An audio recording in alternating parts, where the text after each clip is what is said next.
أعوذ بالله من الشيطان الرجيم.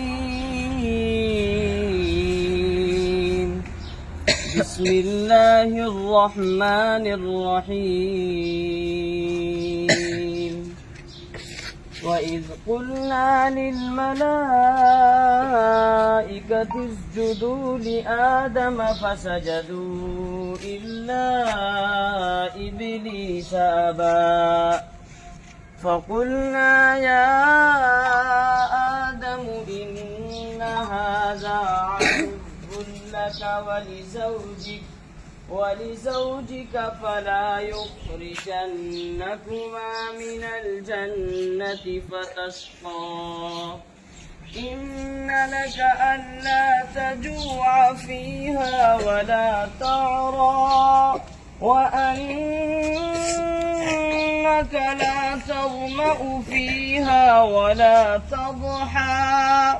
فوسوس إليه الشيطان قال يا آدم هل أدلك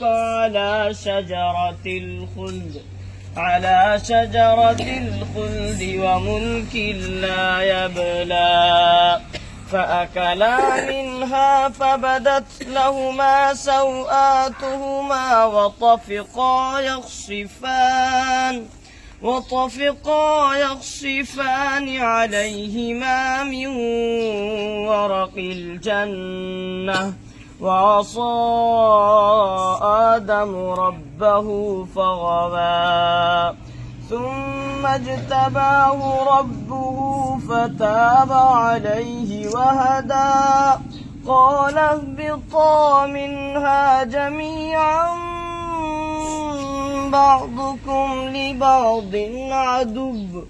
فإما يأتينكم مني هدى